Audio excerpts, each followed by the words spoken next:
ಕೂತ್ಕೊಳ್ಳಿ. ಈಗಾಗಲೇ 8ನೇ ತರಗತಿಯಲ್ಲಿ ನಾವು ಅನೇಕ ವ್ಯಾಕರಣಾಂಶವನ್ನು ಕಲಿತಿದ್ದೀವಿ ಮಕ್ಕಳೇ. ಕಳೆದ ಅವಧಿಯಲ್ಲಿ ವಿಭಕ್ತಿ ಪ್ರತ್ಯಯಗಳ ಬಗ್ಗೆ ಮಾತನಾಡಿದ್ವಿ. ವಿಭಕ್ತಿ ಪ್ರತ್ಯಯ, ಅಕ್ಷರಗಳು, ಅಕ್ಷರದ ವಿಧಗಳು, ಆಮೇಲೆ ಸಂಯುಕ್ತಾಕ್ಷರ, ಗುಣಿತಾಕ್ಷರಗಳು, ಇವುಗಳ ಬಗ್ಗೆ ತಿಳ್ಕೊಂಡಿದೀವಲ್ವಾ. ಈಗ ಇವತ್ತಿನ ವಿಷಯದಲ್ಲಿ ನಾವು ಒಂದು ವಿಶೇಷವಾದಂತಹ ಒಂದು ವ್ಯಾಕರಣಾಂಶವನ್ನು ನಿಮಗೆ ಪರಿಚಯಿಸಲಿಕ್ಕೆ ಹೊರಟಿದ್ದೇನೆ. ಈಗಾಗಲೇ 8ನೇ ತರಗತಿಯಲ್ಲಿ ಅದರ ಬಗ್ಗೆ ಸಾಕಷ್ಟು ಕೇಳಿದ್ದೀರಾ. ನಿನ್ನೆಯ ತರಗತಿಗೆ ಸಂಬಂಧಪಟ್ಟಂತೆ ಒಂದಷ್ಟು ಪ್ರಶ್ನೆಯನ್ನ ಕೇಳ್ತೇನೆ. ನಿನ್ನೆ ನಾವು ವಿಭಕ್ತಿ ಪ್ರತ್ಯಯಗಳು ಮಾಡಿದ್ವಿ ಅಲ್ವಾ. ಪ್ರಥಮ ವಿಭಕ್ತಿಯ ಪ್ರತ್ಯಯ ಯಾವುದು?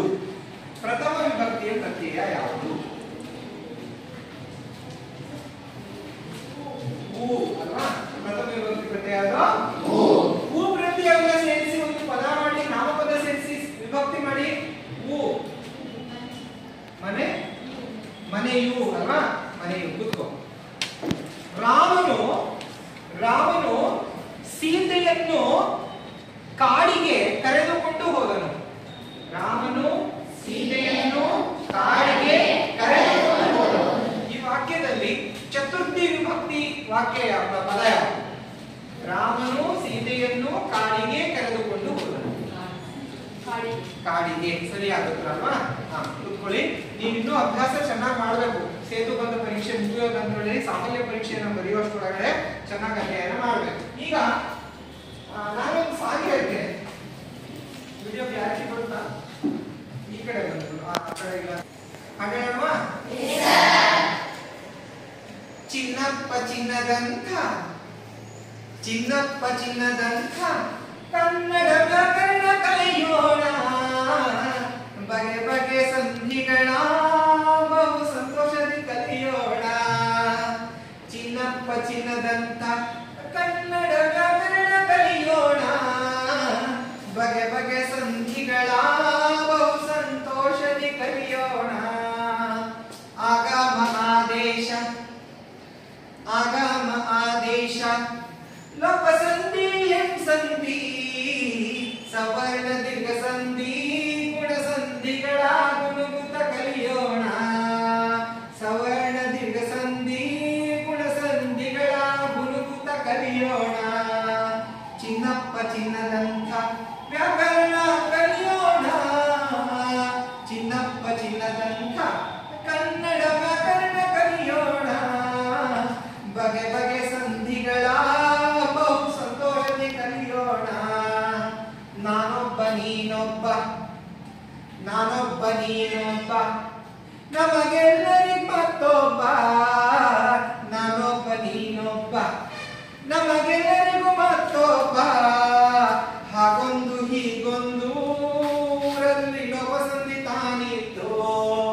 ಹಾಗೊಂದು ಹೀಗೊಂದು ಊರಲ್ಲಿ ಲೋಪ ಸಂಧಿ ತಾನಿತ್ತು. ಕೋಟೆಯ ಹಾದಿಯಲಿ, ಕೋಟೆಯೊಳಗೆ ಹಾದಿಯಲಿ, ಪೇಟೆಯ ಒಳಗಿನ ಬೀದಿಯಲಿ.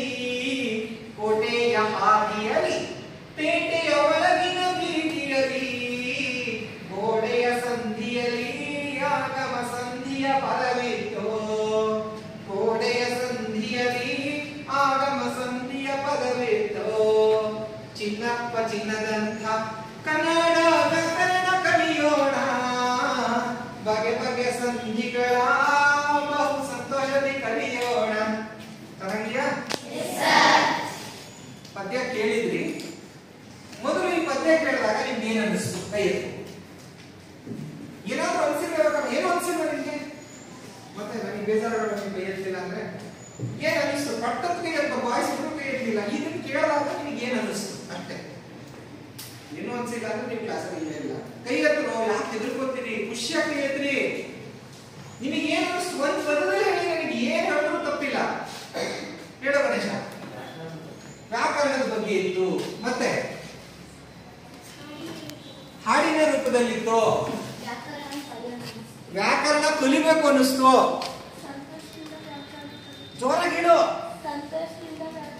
ಸಂತೋಷದಿಂದ ವ್ಯಾಕರಣ ಕಲಿಬೇಕು. ಸಂಧಿಗಳ ಬಗ್ಗೆ ಇದೆ ಅನ್ನಿಸ್ತು. ಸಂಧಿಗಳ ಅಧ್ಯಯನ ಮಾಡೋದ್ರ ಬಗ್ಗೆ ಇತ್ತು ಅಷ್ಟೇ. ಏನು ಮತ್ತೆ ವಿಶೇಷ ಇರ್ತಿಲ್ವಾ? ಇನ್ನು ಏನು ಫಿಲಂ ಸಾಂಗ್ ಇದ್ದಂಗಿತ್ತು. ಫಿಲಂ ಸಾಂಗ್ ಆಯ್ತು. ಯಾವ ಸಾಂಗ್ ಅಂತ ಹೇಳ್ತೀರಾ? ಅದನ್ನ ಹೇಳಕ್ಕೆ ಇಷ್ಟೊತ್ತಾಗಬೇಕಾಯ್ತಾ? ಚಂದಪ್ಪ ಚೆನ್ನಗೌಡ ಕುಂಬಾರ ಮಾಡಿದ ಕೊಡೆನವ್ವ ಚಂದಕ ತಂದೇನಾ ತಂಗಿ ನೀರಿಗೆ ಬಂದೇನಾ. ಇದನ್ನ ಹೇಳಕ್ಕೆ ಎದುರ್ತಿದ್ರು. ಚಂದಪ್ಪ ಚೆನ್ನಗೌಡ ಸಾಂಗ್ ಇತ್ತು, ಆದ್ರೆ ಫಿಲಂ ಸಾಂಗ್ ಅಲ್ಲ ಅಲ್ವಾ? ಇದನ್ನ ಪಿಕ್ಚರ್ ಅವಳ ಓಡಿಸ್ಕೊಂಡಿದ್ದಾರೆ ಅಷ್ಟೇ. ಹೀಗೆ ಹಾಡನ್ನ ಯಾವ ರೂಪದಲ್ಲಾದ್ರೂ ಹಾಡ್ಬೋದು. ನಮ್ಗೆ ಗೊತ್ತಿರುವ ಹಾಡನ್ನ ಕೇಳಿದಾಗ ಎಷ್ಟು ಖುಷಿ ಆಯ್ತು ನೋಡ್ರಿ. ಕಸ ನದಿಯೇ ಇರಲಿ, ಕಸ ಹೊಡೆದೇ ಇರಲಿ ಅಂತ ಖುಷಿ ಪಡ್ತೀವಿ. ಅದೇ ಒರಿಜಿನಲ್ ಹಾಡು ಹೇಳಿದ್ರೆ ಅಂತ ಮಾಡ್ತೀವಿ. ಹಾಗೆ ಚಿನ್ನಪ್ಪ ಚಿನ್ನದಂಥ ಕನ್ನಡ ವ್ಯಾಕರಣ ಕಲಿಯೋಣ. ಎಂತಹ ವ್ಯಾಕರಣ ನಮ್ಮದು? ಚಿನ್ನಪ್ಪ ಚಿನ್ನದಂತಹ ವ್ಯಾಕರಣ. ಹಾಗಾದ್ರೆ ನಿಮಗೆಲ್ಲ ಗೊತ್ತಾಯ್ತು ನಾನು ಇವತ್ತು ಯಾವ ಪಾಠ ಮಾಡ್ಲಿಕ್ಕೆ ಹೊರಟಿದ್ದೀನಿ ಅಂತ. ಯಾವ ವಿಷಯದ ಬಗ್ಗೆ ಹೇಳಿದ್ದೀನಿ? ಸ್ಪಷ್ಟವಾಗಿ ಹಾಡು ಹೇಳ್ತಾ ಇದೆ. ನಾವು ಇವತ್ತು ಸಂಧಿಗಳ ಬಗ್ಗೆ ಕಲಿಯೋಣ ಅಲ್ವಾ? ಹಾಗಾದ್ರೆ ಮಕ್ಕಳೇ, ಇವತ್ತಿನ ವ್ಯಾಕರಣ ತರಗತಿ ಸೇತು ಬಂಧ ಪರೀಕ್ಷೆಯ ಸಂಬಂಧಪಟ್ಟಂತಹ ವಿಷಯ ಸಂಧಿಗಳು. ಈಗಾಗಲೇ ನಾವು 8ನೇ ತರಗತಿಯಲ್ಲಿ ಸಂಧಿಗಳ ಬಗ್ಗೆ ಸಾಕಷ್ಟು ಪದಗಳನ್ನ ಕೇಳಿದ್ದೇವೆ, ವಿಷಯಗಳನ್ನ ಆಲಿಸಿದ್ದೇವೆ. ಹಾಗಾದ್ರೆ ಮಕ್ಕಳೇ ನೋಡೋಣ, ಪ್ರಯತ್ನ ಪಡಿ. ಸಂಧಿ ಅಂದ್ರೆ ಸಂಧಿ ಅಂದ್ರೆ ನಾವು ಪ್ರಯತ್ನ ಪಡಬೇಕು. ಏನಿರ್ಬೋದು ಸಂಧಿ ಅಂದ್ರೆ? ಲಕ್ಷ್ಮಿ, ಏನ್ ಸಂಧಿ ಅಂದ್ರೆ? ಮತ್ತೆ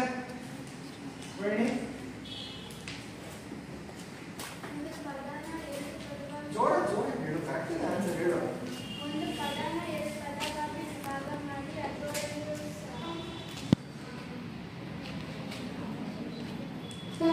ಹೇಳ್ತೀರಾ ಸಂಧಿ? ಇಲ್ಲಿ ಕೂತ್ಕೊಳ್ಳಿ. ಒಂದ್ ಸಂಧಿ ಪದ ಹೇಳ್ತೀರಾ? ಯಾವ್ದಾದ್ರು ಒಂದ್ ಸಂಧಿ. ನಿಲ್ದಾಣ. ಮತ್ತೆ ಬೇರೆ ಏನಾದ್ರು ಹೇಳ್ತೀರಾ? ನಿಲ್ದಾಣ, ದೇವಾಲಯ, ಊರೂರು. ಇರ್ಲಿ ಸರ್. ಈಗ ಈ ಪದಗಳನ್ನು ನಾವು ಬಿಡಿಸೋಣ. ಹೌದಾ? ಭಾಗವನ್ನು ಬಿಡಿಸೋಣ. ನಿಲ್ದಾಣ ಪದ ನಿಲ್ ಪ್ಲಸ್ ತಾಣ ಅಂತ ಬಿಡಿಸಿ. ಬೋರ್ಡ್ ಕಾಣ್ತಿದ್ಯಾ? ನಿಲ್ ಪ್ಲಸ್ ತಾಣ. ಇಲ್ಲಿ ದೇವಾಲಯ ಅನ್ನೋ ಒಂದು ಪದ ಇದೆ. ಹೌದಾ? ಕೂತ್ಕೊಳ್ಳಿ. ನೀನು ಈ ಪದ ಬಿಡಿಸಿ. ದೇವ ಪ್ಲಸ್ ಆಲಯ.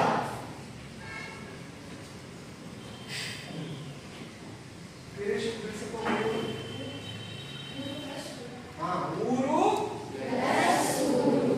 ಪ್ಲಸ್ ಪದಗಳನ್ನು ಬಿಡಿಸಿದ್ವಿ. ಇಲ್ಲಿ ಗಮನಿಸಿ, ಈ ಬಿಡಿಸಿರುವ ಎರಡೂ ಪದಗಳಿಗೆ ಅರ್ಥನೇ ಇದೆ. ಇದೆಯಾ? ನಿಲ್ದಾಣ, ನಿಲ್ಲುವ ತಾಣಕ್ಕೆ ನಿಲ್ದಾಣ ಅಂತೀವಿ. ದೇವರ ಆಲಯಕ್ಕೆ ದೇವಾಲಯ ಅಂತೀವಿ. ಊರು ಸೇರಿದಾಗ ಊರೂರು ಆಗ್ತದೆ. ಹೀಗೆ ಎರಡು ವಿಭಿನ್ನ ಪದಗಳಿದೆ ಅಲ್ವಾ? ಎರಡು ಪದಗಳು ಬಂದು ಸೇರ್ತಾ ಇದೆ. ಎರಡು ಪದಗಳು ಬಂದು ಸೇರ್ತಾ ಇದೆ. ಅದಕ್ಕಿಂತ ಮುಂಚೆ ನಾವು ಬಹಳ ಸರಳವಾಗಿ ಅರ್ಥ ಮಾಡ್ಕೋಬೇಕಾಗಿರೋದು ಸಂಧಿ. ಕಾಮನ್ ಆಗಿ ನಾವು ಮಾತಾಡ್ಬೇಕಾದ್ರೆ ಸಂಧಿ ಅಂತ ಪದ ಬಳಸ್ತೀವಿ. ಗ್ರಾಮಟಿಕಲಿ ಬೇಡ ನಮಗೆ. ಮನೆಯಾಗ ಏನೇನೋ ಸಂಧಿ ಅನ್ನೋ ಪದಕ್ಕೆ ನಿಮ್ಮ ಪೇರೆಂಟ್ಸ್ ಮಾತನಾಡ್ತಾ ಹೇಳಿರುವ ಯಾವ್ದಾದ್ರು ಒಂದು ವಾಕ್ಯ ಹೇಳ್ತೀರಾ? ಸಂಧಿ. ನಿಮ್ಮ ಮನೆಯಾಗ ಸಂಧಿ ಅನ್ನೋ ಪದ ಯಾವಾಗ ಯೂಸ್ ಮಾಡೋದು? ಬಾಯ್ಸು ಹೇಳಪ್ಪ.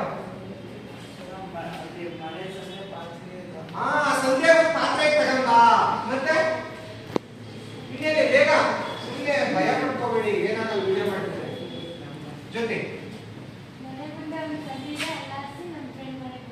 ನಾವು ಅಲ್ಲಿ ನಮ್ಮ ಎದುರುಗಡೆ ಮನೆಗೆ ಒಂದು ಸಂಧಿ ಐತಿ, ಅದ್ರಾಗಾಸಿ ಫ್ರೆಂಡ್ ಮನೆಗೆ ಹೋಗ್ಬೋದು.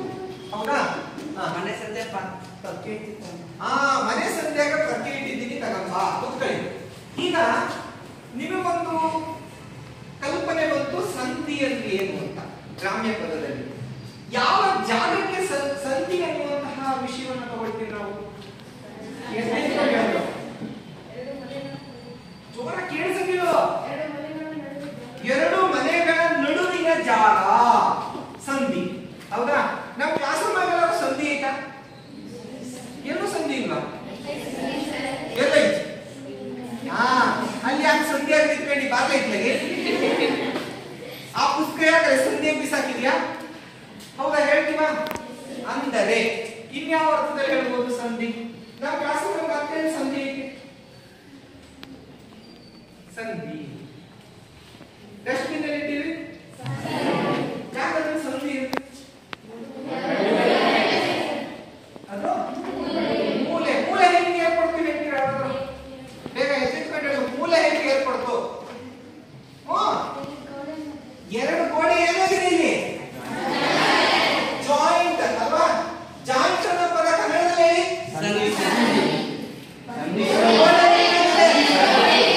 ಎರಡು ಗೋಡೆಗಳು ಜೋಡಿಸಿದೆ ಅಲ್ವಾ? ಜೋಡಿಸುವ ಪದವನ್ನ ಗಣಿತದ ಭಾಷೆಯಲ್ಲಿ ಹೇಳಿ. ಕೂಡಿಸು. ಗಣಿತದ ಭಾಷೆಯಲ್ಲಿ ಕೂಡಿಸು. ಹಾಗಾದ್ರೆ ಕೂಡುವುದಕ್ಕೆ ಗಣಿತದಲ್ಲಿ ಬಳಸುವ ಚಿಹ್ನೆ ಅಷ್ಟೇ. ಸಂಧಿ ಅಂದ್ರೇನು? ಜಾಯಿಂಟ್ ಮಾಡು ಅಂತ. ಅರ್ಥ ಆಯ್ತಾ? ನೋಡಿ, ಎರಡು ಜಾಗ ಸೇರಿ ಜಾಯಿಂಟ್ ಆಯ್ತು. ನೀವು ಅಲ್ಲಲ್ಲೇ ಅಂಟ್ಕೊಂಡು ಕೂತಿರೋದ್ರಿಂದ ಅಲ್ಲಿ ಸಂಧಿ ಏರ್ಪಡ್ತು. ಬೆಕ್ಕಲ್ಲಿ ಕೂತಿದೆ, ಸಂಧಿ ಏರ್ಪಟ್ಟಿದೆ. ಹೀಗೆ ಸಂಧಿಗಳು ಏರ್ಪಡ್ತಾ ಹೋಗುವಂತದಕ್ಕೆ ನಾವು ಸಂಧಿ. ಹೀಗೆ ಸಂಧಿ ಅನ್ನೋದಕ್ಕೆ ಒಂದು ಡೆಫಿನೇಷನ್ ತಿಳ್ಕೊಳ್ಳೋಣ. ಇಲ್ಲಿ ನೋಡಿ, ಎರಡು ಪದಗಳು ಹೌದಾ, ಅಥವಾ ಎರಡು ಸ್ವರಗಳು. ಇಲ್ಲಿ ನೋಡಿ, ಎರಡು ಅಕ್ಷರಗಳು ಹೌದಾ. ಎರಡು ಸ್ವರ, ಎರಡು ಅಕ್ಷರ ಅಥವಾ ಎರಡು ಪದಗಳ ನಡುವೆ ಕಾಲದ ವಿಳಂಬವಿಲ್ಲದೆ. ಇಲ್ಲಿ ನೋಡಿ, ದೇವ ಅಂದಾಗ ಟೈಮ್ ವೇಸ್ಟ್ ಆಗ್ತಿದೆ, ಆಲಯ ಅಂದಾಗ ಟೈಮ್ ವೇಸ್ಟ್ ಆಗಲ್ಲ. ದೇವಾಲಯ ಅಂದಾಗ ಒಂದೇ ಪದ. ಜಸ್ಟ್ ನೋಡ್ರಿ, ಊರು ಊರು ಸುತ್ತಿ ಬಂದೆ, ಊರು ಸುತ್ಕೊಂಡ್ ಬಂದೆ. ಯಾವ್ದು ಬೇಕಾಯ್ತು? ಅದಕ್ಕೆ ನಾವು ಸಂಧಿಗಳನ್ನ ಮಾಡುವಂಥದ್ದು. ಎರಡು ಪದಗಳನ್ನ ಬೆಳೆಸುವಾಗ ಅರ್ಥನೂ ಕೇಳಬಾರ್ದು, ಮತ್ತೆ ಟೈಮು ವೇಸ್ಟ್ ಆಗಬಾರ್ದು, ಕಾಲನೂ ವಿಳಂಬ ಆಗಬಾರ್ದು. ನೋಡಿ, ಎರಡು ಪದಗಳ ನಡುವೆ ಸಂಧಿ ಕಾರ್ಯ ನಡೆಯುವಾಗ ಅರ್ಥ ಕೆಡದಂತೆ, ಕಾಲ ವಿಳಂಬವಿಲ್ಲದೆ ಒಂದು ಸೇರುವುದಕ್ಕೆ ಏನಂತ ಕರಿತೀವಿ? ಎರಡು ಅಕ್ಷರಗಳು ಕಾಲ ವಿಳಂಬವಿಲ್ಲದೆ ಪರಸ್ಪರ ಒಂದೆಡೆಗೆ ಬಂದು ಸೇರುವುದಕ್ಕೆ ಸಂಧಿ ಅಂತ ಕರಿತೀವಿ. ಇಲ್ಲೊಂದು ಗಮನಿಸಿ, ಇಲ್ಲಿ ಎರಡು ಪದಗಳು ಅಥವಾ ಎರಡು ಅಕ್ಷರಗಳಲ್ವಾ? ಎರಡು ಅಕ್ಷರಗಳು ಕಾಲ ವಿಳಂಬವಿಲ್ಲದೆ ಏನಾಗ್ತದೆ? ಅರ್ಥ ಕೆಡದಂತೆ ಬಂದು ಸೇರುವುದಕ್ಕೆ ಸಂಧಿ ಅಂತ ಕರೀತಾರೆ. ಅರ್ಥ ಆಯ್ತಾ ಸಂಧಿ ಅಂದ್ರೆ? ಇನ್ನೊಮ್ಮೆ ಗಮನಿಸಿ, ಇಲ್ಲಿ ನೋಡಿ, ಇಲ್ಲೊಂದು ಬೋರ್ಡ್ ಇದೆ. ಈ ಬೋರ್ಡ್ ಅನ್ನ ಎದ್ದು ಗಟ್ಟಿಯಾಗಿ ಓದಬೇಕು. ಸಂಧಿ ಎಂದರೇನು ಅನ್ನೋದನ್ನ ಇಲ್ಲಿ ನಾನು ಪ್ರಿಂಟ್ ತಕೊಂಡು ಬಂದಿದ್ದೇನೆ. ಹೌದಾ? ಬಾಯ್ಸ್ ಕಡೆ ಓದಿ. ಮಲ್ಲಿಕಾರ್ಜುನ್ ಓದಪ್ಪ ಇದನ್ನ ಜೋರಾಗಿ. ಕಾಣಿಸುತ್ತಾ? ಕಾಣಲ್ಲ? ಜೋರಾಗಿ ಓದು, ಬೇಗ ಓದು. ಯಾರಾದ್ರೂ ಓದಿ ಬೇಗ. ಎರಡು ಅಕ್ಷರಗಳು ಕಾಲ ವಿಳಂಬವಿಲ್ಲದೆ ಪರಸ್ಪರ ಒಂದೆಡೆಗೆ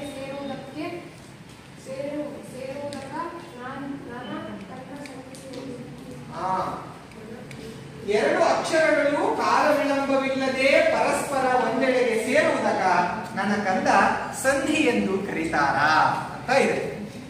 ಹೌದಾ? ಇದು ಎಷ್ಟು ಸಾಲಿನ ಪದ್ಯ? 3 ಸಾಲಿನ ಪದ್ಯಕ್ಕೆ ಏನಂತ ಕರಿತೀವಿ? ಕೈ 3 ಸಾಲಿನ ಪದ್ಯಕ್ಕೆ ಏನೆಂದು ಕರೆಯುತ್ತೇವೆ? ಎಷ್ಟು ದೊಡ್ಡದಿದೆ ಅಂದ್ರೆ 8ನೇ ತರಗತಿಗಿಂತ ದೊಡ್ಡದು. ಏನಂತೀವಿ? Very good, ಜೋರಾಗಿರೋ. ತ್ರಿಪದಿ ಅಂತ ಕರಿತೀವಿ. ಹಲಗಡ್ಡೆ ಹೇಳ್ತಾನೆ ಅಂದ್ರೆ ನಿಮಗೇನಾಗಿತ್ತ? ವೆರಿ ಗುಡ್, ಹಲಗಡ್ಡೆ ಮುಂಚೆ ಚಪ್ಪಾಳೆ. ಇದನ್ನ ತ್ರಿಪದಿ ಅಂತ ಕರಿತೀವಿ. ನೀವು ಯಾವ್ದಾದ್ರು ತ್ರಿಪದಿಗಳು ಕೇಳಿದಿರಾ ಹಿಂದೆ? ಯಾವ್ಯಾವ ಕೇಳಿದ್ರಿ? ಯಾವ ತ್ರಿಪದಿಗಳು ಕೇಳಿದ್ರಿ? ಕೇಳಿರ್ತಾನೆ. ಯಾವ ಶತಕ ತ್ರಿಪದಿ ಅಲ್ಲ.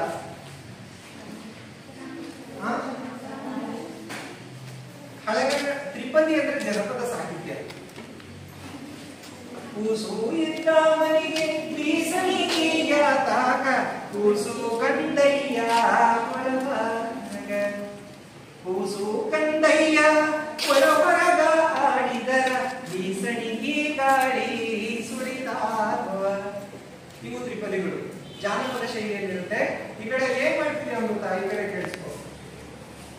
ಎರಡು ಅಕ್ಷರಗಳು ಕಾಲ ವಿಳಂಬವಿಲ್ಲದೆ, ಎರಡು ಅಕ್ಷರಗಳು ಕಾಲ ವಿಳಂಬವಿಲ್ಲದೆ ಪರಸ್ಪರ ಒಂದೆಡೆಗೆ ಸೇರುವುದಕ, ಪರಸ್ಪರ ಒಂದೆಡೆಗೆ ಸೇರುವುದಕ ನನ್ನ ಕಂದ ಸಂಧಿ ಎಂದು ಕರಿತಾರ, ಸಂಧಿ ಎಂದು ಕರಿತಾರ.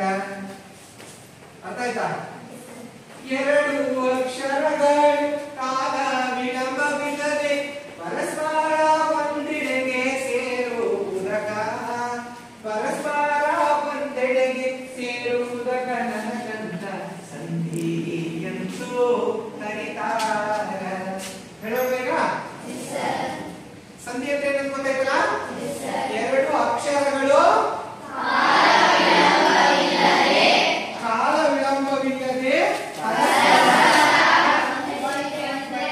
ಪರಸ್ಪರ ಒಂದೆಡೆಗೆ ಸೇರುವುದಕ್ಕೆ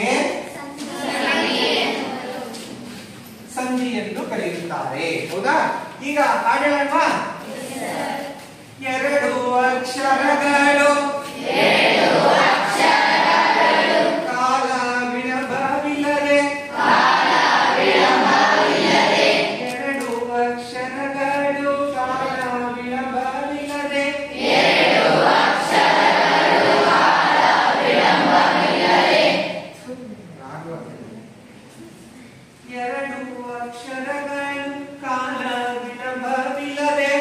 ಎರಡು ಅಕ್ಷರಗಳು ಕಾಲ ವಿಳಂಬವಿಲ್ಲದೆ ಪರಸ್ಪರ ಒಂದೆಡೆಗೆ ಸೇರುವುದಕ,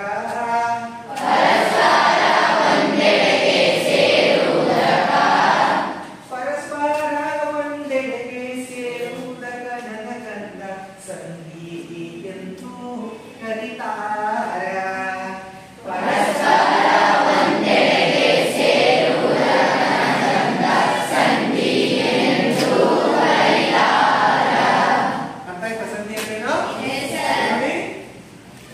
ಎರಡು ಅಕ್ಷರಗಳು ಕಾಲ ವಿಳಂಬವಿಲ್ಲದೆ ಪರಸ್ಪರ ಒಂದೆಡೆಗೆ ಸೇರುವುದಕ ನನ್ನ ಕಂದ ಸಂಧಿ ಎಂದು ಕರಿತಾರ.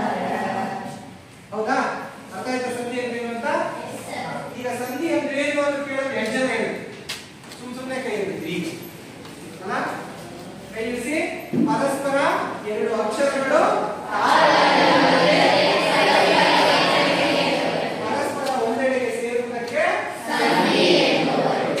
ಬರ್ಕೊಂಡಿದ್ದೀರಲ್ಲ? ಈಗ ಸಂಧಿಯಲ್ಲಿ ನಾವು ಎರಡು ವಿಧ ಅಂತ ಕರೀತೇವೆ. ಒಂದು ಕನ್ನಡ ಸಂಧಿ, ಮತ್ತೊಂದು ಸಂಸ್ಕೃತ ಸಂಧಿ. ಹೌದಾ? ಕನ್ನಡ ಸಂಧಿ ಮತ್ತು ಸಂಸ್ಕೃತ ಸಂಧಿ. ಈಗ ಕನ್ನಡ ಸಂಧಿಗಳು ಅಂದ್ರೇನು, ಸಂಸ್ಕೃತ ಸಂಧಿಗಳು ಅಂದ್ರೇನು ಗೊತ್ತಿದ್ಯಾ? ಹೇಳ್ತೀಯಾ? ಹೇಳು. ಕನ್ನಡ ಪದಗಳಿಂದ. Very good. ಎಷ್ಟು ಚೆನ್ನಾಗಿ ಹೇಳಿದ್ರು ನೋಡಿ. ಕನ್ನಡ ಪ್ಲಸ್ ಕನ್ನಡ ಪದಗಳು ಸೇರಿ ಸಂಧಿ ಆದರೆ ಅದನ್ನ ಕನ್ನಡ ಸಂಧಿ ಅಂತ ಕರೀತೇವೆ. ಪೂರ್ವ ಪದವು ಕನ್ನಡ, ಉತ್ತರ ಪದವು ಕನ್ನಡವಾಗಿದ್ದು ಸಮಸ್ತ ಪದ ಕನ್ನಡ ಪದವಾಗಿರುತ್ತದೆ. ಇದು ಕನ್ನಡ ಸಂಧಿ. ಸಂಸ್ಕೃತ ಸಂಧಿ ಅಂತ ಹೇಳ್ತಲ್ಲ, ಸಂಸ್ಕೃತ ಪದ ಪ್ಲಸ್ ಸಂಸ್ಕೃತ ಪದ ಬಂದು ಸಂಸ್ಕೃತ ಸಂಧಿ ಆಗ್ತದೆ. ಒಂದು ಕನ್ನಡ ಪದ ಪ್ಲಸ್ ಇನ್ನೊಂದು ಸಂಸ್ಕೃತ ಪದ ಸೇರಿ ಸಂಸ್ಕೃತ ಸಂಧಿ ಆಗ್ತದೆ. ಒಂದು ಸಂಸ್ಕೃತ ಪ್ಲಸ್ ಕನ್ನಡ ಪದ ಸೇರಿ ಸಂಸ್ಕೃತ ಸಂಧಿ ಆಗ್ತದೆ. ಇದು ಕನ್ನಡ ಸಂಸ್ಕೃತ ಸಂಧಿಗಳ ಲಕ್ಷಣಗಳು. ಆದರೆ ಕನ್ನಡ ಭಾಷೆಯಲ್ಲಿ ಸಂಸ್ಕೃತ ಸಂಧಿ ಮತ್ತು ಕನ್ನಡ ಸಂಧಿಯಲ್ಲಿ ನಾವು ಕಲಿಯುವಂತಹ ವಿಶೇಷತೆ ಏನಪ್ಪಾ ಅಂದ್ರೆ, ಕನ್ನಡ ಸಂಧಿಯಲ್ಲಿ ಎರಡು ವಿಧವನ್ನು ನಾವು ನೋಡುತ್ತೇವೆ. ಒಂದು ಸ್ವರ ಸಂಧಿ, ಇನ್ನೊಂದು ವ್ಯಂಜನ ಸಂಧಿ. ಏನಿದು ಸ್ವರ ಸಂಧಿ, ವ್ಯಂಜನ ಸಂಧಿ? ಸ್ವರ ಸಂಧಿ ಅಂದ್ರೇನು? ಈಗ ನಾನು ಒಂದಷ್ಟು ಪದಗಳನ್ನ ಬರೀತೇನೆ. ನಾನೀಗ ಅವಾಗ ಹೇಳ್ತಾ ಇದ್ದೆ, ನಾನು ನೀನೊಬ್ಬ ನಮ್ಮೆಲ್ಲರಿಗೆ ಮತ್ತೊಬ್ಬ ಹೇಳಿದ್ರ ನಾನೊಬ್ಬ ನೀನೊಬ್ಬ ನಮ್ಮೆಲ್ಲರಿಗೆ ಮತ್ತೊಬ್ಬ. ಈಗ ಅದೇ ಪದಗಳನ್ನು ಬರ್ಕೊಳ್ಳೋಣ. ನಾನೊಬ್ಬ, ನಾನು ಪ್ಲಸ್ ಒಬ್ಬ, ಹೌದೇನಪ್ಪ? ಇಲ್ಲಿ ಯಾವ ಸ್ವರ ಇದೆ? ಊ ಸ್ವರ ಇದೆ. ಇಲ್ಲಿ ಎರಡು ಸ್ವರಗಳ ನಡುವೆ ಸಂಧಿ ನಡೀತಿದೆಯಾ? ಮಳೆಗಾಲ, ಚಳಿಗಾಲ, ಮಳೆಗಾಲ ಪದ ಬರೀತೀವಿ. ಮಳೆ ಪ್ಲಸ್ ಕಾಲ, ಮಳೆ ಪ್ಲಸ್ ಕಾಲ. ನೋಡಿ ಇಲ್ಲಿ ಯಾವ ಸ್ವರ ಇದೆ? ಇಲ್ಲೇನಿದೆ? ಫಸ್ಟ್ ಸ್ವರ ಇದೆಯಾ? ಏನಿದೆ? ಯಾವ ವ್ಯಂಜನ ಇದೆ? ಕ ವ್ಯಂಜನ ಇದೆ ಅಲ್ವಾ? ಇಲ್ಲಿ ನೋಡಿ ಎರಡು ಸ್ವರಗಳಿದೆ. ಇಲ್ಲಿ ಒಂದು ಸ್ವರ ಒಂದು ವ್ಯಂಜನ ಇದೆ. ಎಡವಟ್ಟ ಆಯ್ತಲ್ಲ? ಆದರೆ ಎರಡು ಸ್ವರಗಳ ನಡುವೆ ಸಂಧಿ ಕಾರ್ಯ ನಡೆದ್ರೆ ಸ್ವರ ಈ ಕಡೆನೂ ಸ್ವರ ಇರಬೇಕು, ಪೂರ್ವ ಪದದ ಕೊನೆಯಲ್ಲೂ ಸ್ವರ ಇರಬೇಕು, ಉತ್ತರ ಪದದ ಪ್ರಾರಂಭದಲ್ಲೂ ಸ್ವರ ಇರಬೇಕು. ಇವೆರಡೂ ಸ್ವರಗಳ ನಡುವೆ ಸಂಧಿ ಕಾರ್ಯ ನಡೆದ್ರೆ ಅದನ್ನ ಸ್ವರ ಸಂಧಿ ಕರೆಯಬೇಕು. ಈ ಕಡೆ ಗಮನಿಸಿ, ಅರ್ಥ ಆಗಲ್ಲ, ಇದು ಒಂದ್ಸರಿ ಕೇಳಿಸ್ಕೋಬೇಕು. ಈ ಪದವನ್ನು ನಾವು ವ್ಯಾಕರಣ ಭಾಷೆಯಲ್ಲಿ ಏನು ಕರಿತೀವಿ? ಪೂರ್ವ ಪದ. ಇದನ್ನ ನಾನೊಬ್ಬ ಯಾವ ಪದ? ಸಮಸ್ತ ಪದ. ನಾನೊಬ್ಬ ಅಲ್ವಾ? ನಾನು ಪ್ಲಸ್ ಒಬ್ಬ ನಾನೊಬ್ಬ, ಹೌದಾ? ನಾನೊಬ್ಬ ಅರ್ಥ ಆಗ್ತೀಯಾ? ಪೂರ್ವ ಪದ,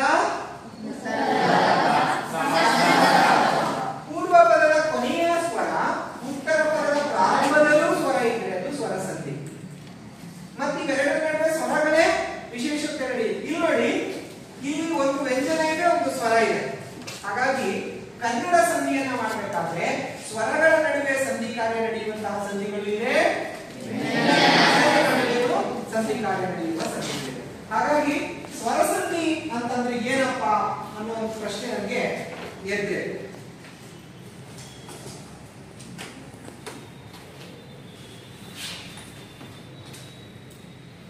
ಸ್ವರದ ಮುಂದೆ ಸ್ವರವೇ ಬಂದು ಸ್ವರ ಸಂಧಿಗಳು ಏರ್ಪಡ್ತಾ ಹೋಗುತ್ತೆ ಅಲ್ವಾ? ಕನ್ನಡ ವ್ಯಾಕರಣದಲ್ಲಿ ಕನ್ನಡ ಸಂಧಿಗಳಲ್ಲಿ ನಾವು ಏನ್ ಮಾಡ್ತೇವೆ? ಮೂರು ಸಂಧಿಗಳನ್ನ ಹೇಳ್ತೇವೆ. ಯಾವ್ಯಾವ ಹೇಳ್ತೀರಾ? ಮೂರು ಕನ್ನಡ ಸಂಧಿಗಳು ಕೈ ಎತ್ಕೋಕೋ. ಮೂರು ಕನ್ನಡ ಸಂಧಿಗಳು ಯಾವ್ಯಾವುದು? ಲೋಪ, ಲೋಪ, ಆಗಮ, ಆದೇಶ. ಮೂರು ಸಂಧಿಗಳನ್ನ ನಾವು ಕನ್ನಡ ಸಂಧಿಗಳು ಹೇಳ್ತೀವಿ. ಯಾವ್ಯಾವುದು? ಲೋಪ, ಆಗಮ, ಆದೇಶ. ಹಾಗಾದ್ರೆ ಈಗ ಇದರಲ್ಲಿ ಎರಡು ಸಂಧಿಗಳನ್ನು ನಾವು ಸ್ವರ ಸಂಧಿ ಅಂತ ಕರೀತೇವೆ. ಈ ಎರಡು ಸಂಧಿಗಳಿದಾವಲ್ಲ, ಆಗಮ ಮತ್ತು ಲೋಪ, ಈ ಸಂಧಿಗಳನ್ನು ನಾವು ಸ್ವರ ಸಂಧಿಗಳು ಅಂತ ಕರೀತೇವೆ. ಆದೇಶ ಸಂಧಿಯನ್ನ ವ್ಯಂಜನ ಸಂಧಿ ಅಂತ ಕರೀತೇವೆ. ಅರ್ಥ ಆಯ್ತಾ? ಹಾಗಾದ್ರೆ ಒಂದೊಂದೇ ಸಂಧಿಯನ್ನ ತಿಳ್ಕೊಳ್ಳೋಣ. ಯಾವ ಸಂಧಿ ತಿಳ್ಕೊಳ್ಳೋಣ? ಸಂಧಿ.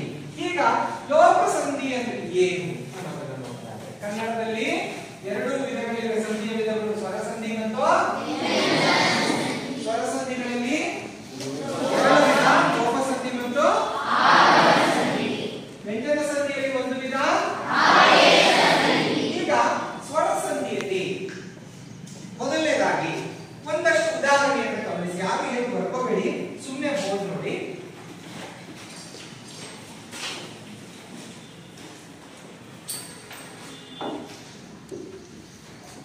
ಅವನಂಗಡಿ ಅಂತ ಒಂದು ಪದ ಇದೆ.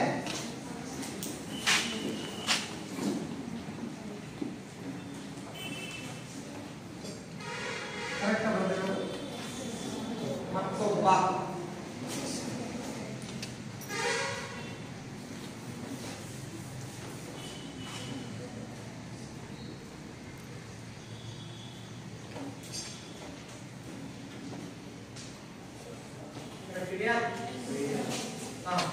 ಈಗ ನಾನು ಮೂರು ಪದಗಳನ್ನ ಇಲ್ಲಿ ಬೋರ್ಡ್ ಮೇಲೆ ಬರೆದಿದ್ದೇನೆ. ಗಟ್ಟಿಯಾಗಿ ಹೋಗ್ತೀರಾ ಇದನ್ನ? ಯಾರಾದ್ರೂ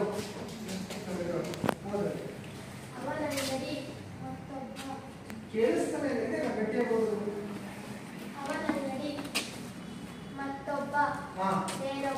ಅವನಂಗಡಿ ಮತ್ತೊಬ್ಬ ಬೇರೊಬ್ಬ, ಮೂರು ಪದಗಳಿವೆ.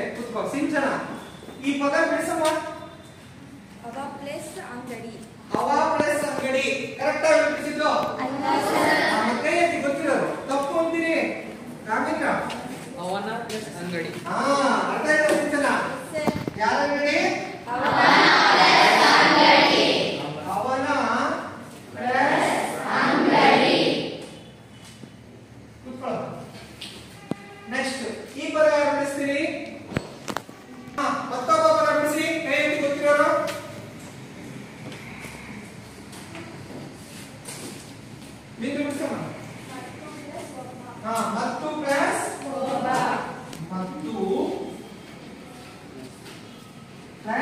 ಒಬ್ಬ.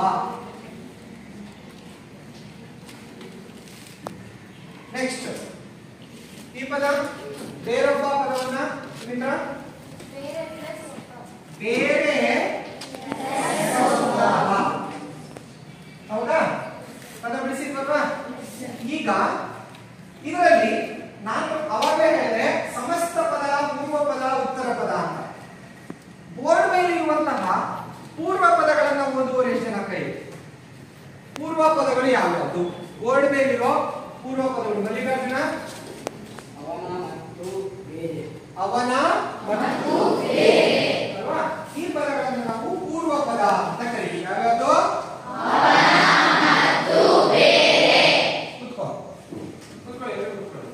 ಉತ್ತರ ಪದಗಳು ಓದು ರೈ.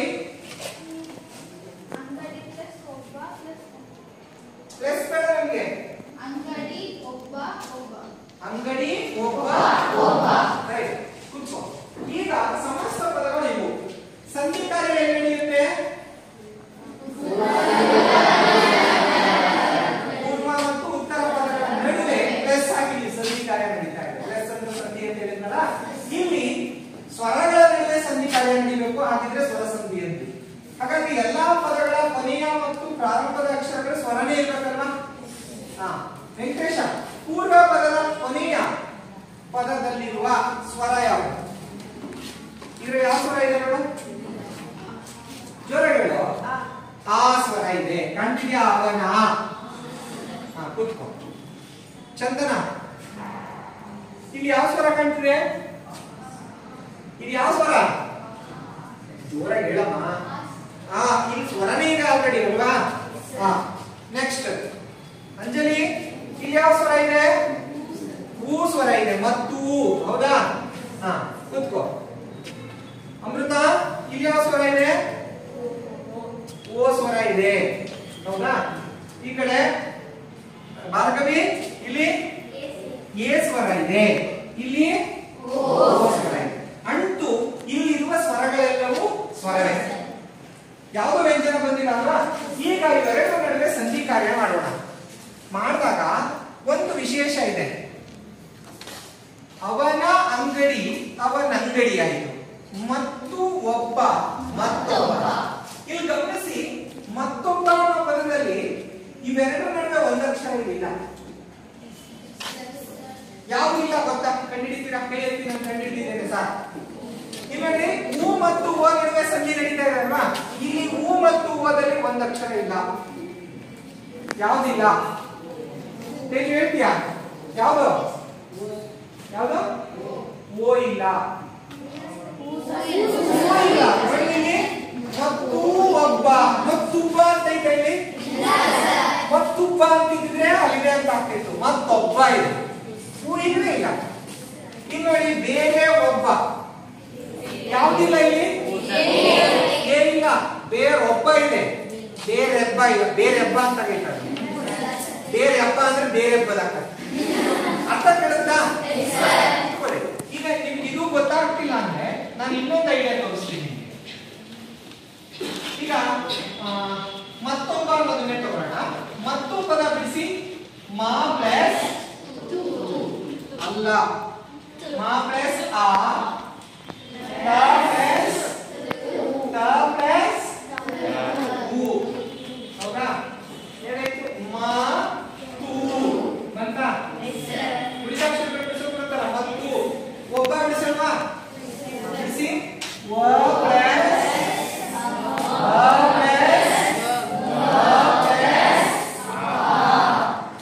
ಒಬ್ಬ. ಸರಿನಾ? ಈಗ ಸಮಸ್ತ ಪದವನ್ನು ಬಿಡಿಸೋಣ. ಮಾ ಪ್ಲಸ್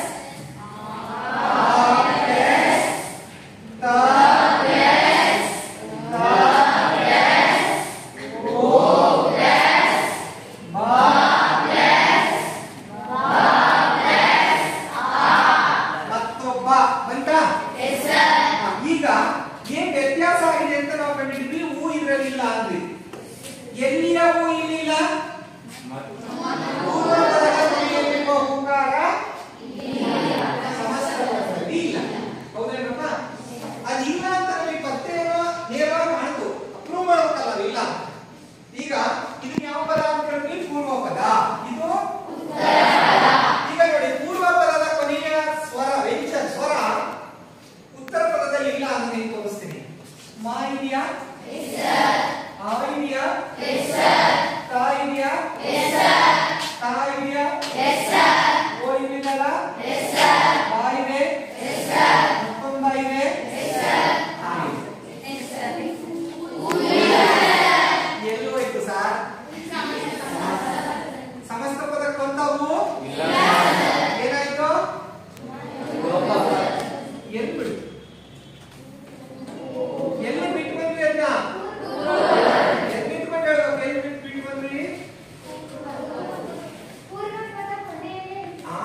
ಬಿಟ್ಟಾಗ ಇಲ್ಲಿ ಸಮಸ್ತವಾದ ಒಂದು ಪದ ಆಯಿತು. ಈ ಸಮಸ್ತ ಪದ ಇಲ್ಲಿ ಅಕ್ಷರ ಬಿಟ್ಟಾಗ ಏನಾದ್ರು ಅರ್ಥಕ್ಕೆ ಲೋಪ ಬಂತ? ಬರಲಿಲ್ಲ. ನೋಡಿ, ಪೂರ್ವ ಮತ್ತು ಉತ್ತರ ಪದಗಳ ನಡುವೆ ಸಂಧಿ ಕಾರ್ಯ ನಡೆಯುವಾಗ ಅಥವಾ ಎರಡು ಸ್ವರಗಳ ಮುಂದೆ ಸ್ವರ ಬಂದು ಸಂಧಿ ಆಗುವಾಗ ಪೂರ್ವ ಪದದ ಕೊನೆಯಲ್ಲಿರುವ ಏನಾಯ್ತು? ಸ್ವರ ಬಿಟ್ಟೋಯ್ತು. ಬಿಟ್ಟೋಗೋದಂದ್ರೆ ಲೋಪ, ಲ್ಯಾಪ್ಸ್ ಹೊರಗೋದು. ಹೀಗೆ ಬಿಟ್ಟು ಹೋಗಿ ಅರ್ಥಪೂರ್ಣ ಪದವಾಗುವುದೇ ಲೋಪ ಸಂಧಿ. ಯಾವ ಸಂಧಿ? ಅರ್ಥ ಆಯ್ತಾ ಲೋಪ ಸಂಧಿ ಅಂದ್ರೆ? ಯಾರು ಹೇಳ್ತೀರಿ? ಇಲ್ಲಿ ಎಲ್ಲಾ ಉದಾಹರಣೆಗಳು ಲಕ್ಷಣಗಳು ಬೋರ್ಡ್ ಮೇಲೆ ಇದೆ. ಪ್ರಯತ್ನ ಪಡಿ, ಒಬ್ಬೊಬ್ಬರು ಒಂದೊಂದು ಪಾಯಿಂಟ್ ಹೇಳಿದ್ರೆ ಲೋಪ ಸಂಧಿ ಅಂದ್ರೆ ಏನು ಗೊತ್ತಾಗುತ್ತೆ. ಫಸ್ಟ್ ಏನಾಯ್ತು ಸಂಧಿ ಮಾಡುವಾಗ? ಹೇಳು, ಏನಾಗ್ತಿದೆ? ಇಲ್ಲಿ ಸಂಧಿಕಾರ ಹೇಳಿದಿರೋದು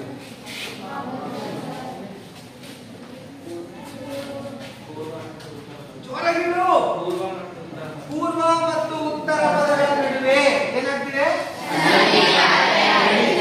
ನೆಕ್ಸ್ಟ್ ಏನಾಯ್ತು? ನೆಕ್ಸ್ಟ್ ಏನಾಯ್ತು? ಸಂಧಿಕಾರ ನಡೀಬೇಕಾದ್ರೆ ಮತ್ತೇನಾಯ್ತು? ಏನಾಯ್ತು ಅಂದ್ರೆ ಪದನೇ ಬಿಟ್ಟು ಆಯ್ತಾ? ಒಂದು ಅಕ್ಷರ ಬಿಡ್ತು. ಎಲ್ಲಿ ಅಕ್ಷರ ಬಿಡ್ತು? ಪೂರ್ವ ಪದದ ಕೊನೆಯ ಅಕ್ಷರ ಬಿಟ್ಟು ಎಲ್ಲಿಗೋಯ್ತು? ಲೋಪ ಆಗೋಯ್ತು ಅಲ್ವಾ? ಈಗ ಈ ಲಕ್ಷಣಗಳನ್ನ ಆಧರಿಸಿ ನನಗೆ ಪೂರ್ಣವಾಗಿ ಡೆಫಿನೇಷನ್ ಹೇಳ್ತೀನಿ. ಯಾರು ಲೋಪ ಸಂಧಿ ಅಂದ್ರೆ ಏನು ಅಂತ ನಿಮ್ಮ ಕಲ್ಪನೆಯಲ್ಲಿ ಹೇಳಿ. ತಪ್ಪಾದ್ರೂ ಮಾಡಿಲ್ಲ, ನಾವು ಕಲಿಯೋದಿದು. ಹೇಳಮ್ಮ, ಹೇಳಪ್ಪ ಆಕಾಶ, ಹೇಳ. ಪೂರ್ವ ಪದ ಮತ್ತು ಉತ್ತರ ಪದಗಳ ನಡುವೆ ಸಂಧಿ ಕಾರ್ಯ ನಡೆಯುವಾಗ ಪೂರ್ವ ಪದದ ಕೊನೆಯ ಅಕ್ಷರವು ಲೋಪವಾಗಿ ಅರ್ಥಪೂರ್ಣವಾದ ಪದ ಬರುವುದನ್ನು ಲೋಪ ಸಂಧಿ. ವೆರಿ ಗುಡ್ ಅಲ್ಲ? ಈ ಪದಾಂತ ತಗೊಳ್ಳೋದು ಬೇಡ, ಇನ್ನೂ ಒಂದು ಈಸಿಯಾಗಿ ಹೇಳ್ಬೋದು. ಯಾವ ನಡುವೆ ನಡೀತಾ ಇದೆ ಸರ್ ಸಂಧಿಲಿ?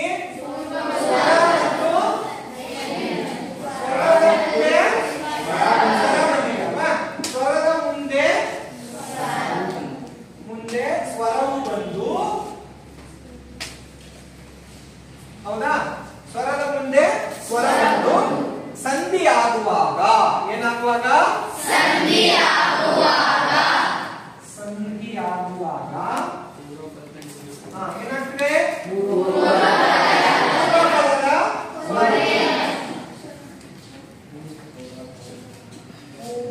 ಪದದ ಕೊನೆಯ ಸ್ವರವು, ಹೌದಾ, ಲೋಪವಾಗುವುದು.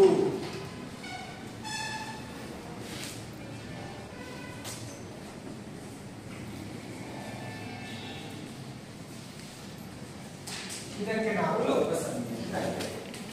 ಅವಾಗಲೇ ಏನಂದ್ರಿ? ಸಂಧಿ ಅಂದ್ರೆ ಏನು ಅಂತ ಹೇಳಿದ್ದೆ ನಾನು. ಯಾವುದಕ್ಕೆ? ಎರಡು ಅಕ್ಷರಗಳು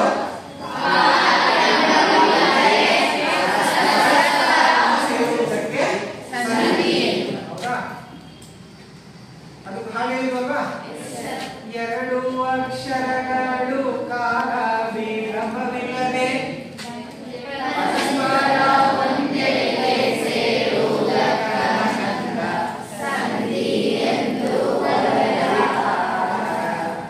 ಈಗ ಅದೇ ತರ ಇದಕ್ಕೆ ನೋಡೋಣ. ಈ ಕಡೆ ಗಮನಿಸಿ. ಸ್ವರ ಮುಂದೆ ಸ್ವರ ಬಂದು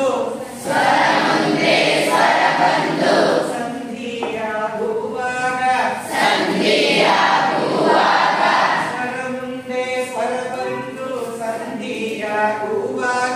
ಸ್ವರ ಮುಂದೆ ಸ್ವರ ಬಂದು ಸಂಧಿಯಾಗುವಾಗ ಪೂರ್ವ ಪದದ ಸ್ವರವು ಲೋಪವಾಗುವುದು.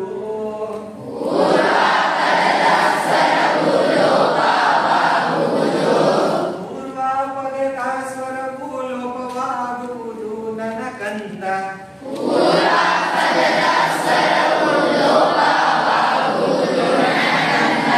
ಇದರ ಲೋಪ ಸಂಧಿ ಅನಂತಾರ.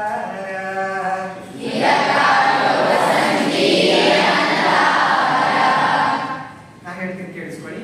ಸ್ವರ ಮುಂದೆ ಸ್ವರ ಬಂದು ಸಂಧಿಯಾಗುವಾಗ, ಸ್ವರ ಮುಂದೆ ಸ್ವರ ಬಂದು ಸಂಧಿಯಾಗುವಾಗ ಪೂರ್ವ ಪದದ ಸ್ವರವೋ ಲೋಪವಾಗುವುದು. ಪೂರ್ವ ಪದದ ಸ್ವರವು ಲೋಪವಾಗುವುದು ನನ್ನ ಕಂದ ಇದಕ ಲೋಪ ಸಂಧಿ ಎನ್ನತಾರ ಇದಕ ಲೋಪ ಸಂಧಿ ಎನ್ನತಾರ. ಅರ್ಥ ಆಯ್ತಾ? ಈಗ ಲೋಪ ಸಂಧಿಗೆ ಮತ್ತಷ್ಟು ಉದಾಹರಣೆ ಹೇಳ್ಬೋದಾ? ಮತ್ತು ಪ್ಲಸ್ ಅಷ್ಟು ಯಾವ ಅಕ್ಷರ ಲೋಪ ಆಯ್ತು? ಮತ್ತು ಮತ್ತಷ್ಟು ಲೋಪ ಆಯ್ತಾ? ನಾ ಹೇಳಿದೆ ಅವಾಗ ಪದ್ಯ ಹೇಳ್ಬೇಕಾದ್ರೆ ಹೇಳಿದೆ, ನಾನೊಬ್ಬ ನೀನೊಬ್ಬ ನಮ್ಮೆಲ್ಲ ಅಲ್ಲ ಯಾವ ದಾಟಿ ಹೇಳಿದ್ವಿ? ಚೆನ್ನಪ್ಪ ಚೆನ್ನಪ್ಪ. ನಾನೊಬ್ಬ ನೀನೊಬ್ಬ ನಮ್ಮೆಲ್ಲರಿಗೂ ಮತ್ತೊಬ್ಬ ಹಾಗೊಂದು ಹೀಗೊಂದು ಊರಲ್ಲಿ ಲೋಪ ಸಂಧಿ ತಾನಿತ್ತು. ಇದರಲ್ಲಿರೋ ಎಲ್ಲಾ ಪದಗಳು ತಾನು ಪ್ಲಸ್ ಇತ್ತು ಟೈಮ್ ಆಗಿದೆ. ಮುಂದಿನ ಅವಧಿಯಲ್ಲಿ ಈ ಪದಗಳನ್ನ ನಾವು ಒಂದಷ್ಟು ಪಟ್ಟಿ ಮಾಡ್ಕೊಂಡು ಬರ್ಬೇಕು. ನೀವು ಸುಮ್ಮನೆ ಬರಂಗಿಲ್ಲ. ಲೋಪ ಸಂಧಿಯ ಪದಗಳನ್ನ ಪಟ್ಟಿ ಮಾಡ್ಕೊಂಡು ನೀವು ಒಂದಷ್ಟು ವಿಷಯಗಳನ್ನ ಈ ಹಾಡಿನ ರೂಪದಲ್ಲೇ ಕಲಿಯಿರಿ. ಸಂಧಿ ಅಂದ್ರೇನು, ಸ್ವರ ಸಂಧಿ ಅಂದ್ರೇನು ಅನ್ನೋದನ್ನ ಹಾಡಿನ ರೂಪದಲ್ಲೇ ಕಲಿಯಿರಿ. ಸ್ವರ ಮುಂದೆ ಸ್ವರ ಬಂತು ಸಂಧಿಯಾಗುವಾಗ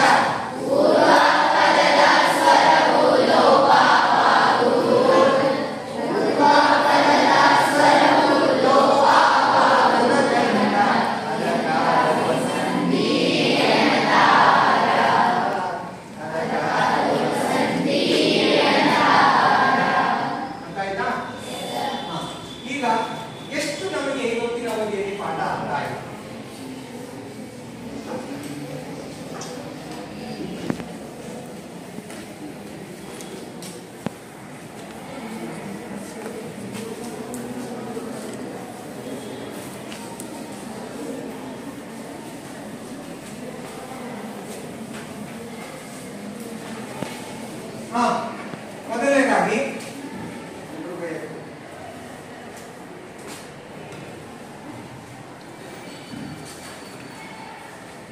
ಸಂಧಿ ಎಂದರೇನು? ಸಂಧಿ ಎಂದರೇನು? ಜೊತೆ ಎರಡಕ್ಷರಗಳು ಕಾಲ ವಿಳಂಬವಿಲ್ಲದೆ ಪರಸ್ಪರ ಹೇಳ್ತಾರೆ ಪರಸ್ಪರ ಒಂದೆಡೆಗೆ ಸೇರುವುದಕ್ಕೆ ಸಂಧಿ. ಮತ್ತೆ ಹೇಳ್ತೀರಾ ಸಂಧಿ ಎಂದರೆ ಜೋರಗಳು ಹೇಳಬಹುದು. ಎರಡು ಅಕ್ಷರಗಳು ಕಾಲ ವಿಳಂಬವಿಲ್ಲದೆ ಪರಸ್ಪರ ಒಂದೆಡೆಗೆ ಸೇರುವುದಕ್ಕೆ ಸಂಧಿ ಎನ್ನುವುದು. ಸಂಧಿಯಲ್ಲಿ ಎಷ್ಟು ವಿಧ? ಸಂಧಿಗಳಲ್ಲಿ ಎಷ್ಟು ವಿಧ? ಕಾವ್ಯ ಯಾವ್ಯಾವುದವು?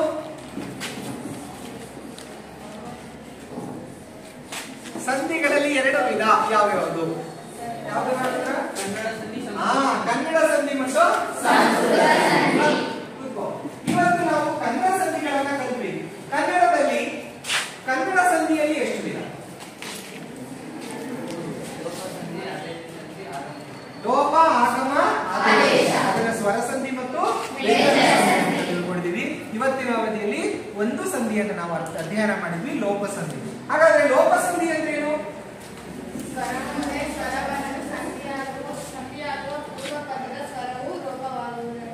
ಲೋಪ ಸಂಧಿ ಅಂತ ಕರೀತಾರೆ. ಒಂದೆರಡು ಉದಾಹರಣೆ ಹೇಳ್ತೀರಾ ಲೋಪ ಸಂಧಿಗೆ? ಹೇಳಮ್ಮ. ನಾವು ಹೇಳ್ಬೇಕು.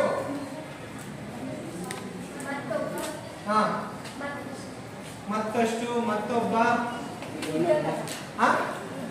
ಉದ್ದಗಲ, ಉದ್ದ ಪ್ಲಸ್ ಅಗಲ, ಉದ್ದಗಲ, ಆಕಾರ ಲೋಪ ಸಂಧಿ. ಮತ್ತೆ ಊರೂರು, ಹೌದಾ? ಲೋಪ ಸಂಧಿ. ಆಯ್ತಾ? ನಾಳೆ ಸಂಧಿ ಪದಗಳನ್ನ ಪಟ್ಟಿ ಮಾಡಿಕೊಂಡು ಮುಂದಿನ ತರಗತಿಯಲ್ಲಿ ಆಗಮ ಸಂಧಿ, ಆದೇಶ ಸಂಧಿ, ಇನ್ನಿತರ ಸಂಧಿ ಪದಗಳನ್ನ ಆದಷ್ಟು ಬೇಗ ಕಲಿತು ಪಾಠ ಶುರು ಮಾಡ್ತಾರೆ. ಅರ್ಥ ಆಯ್ತಾ?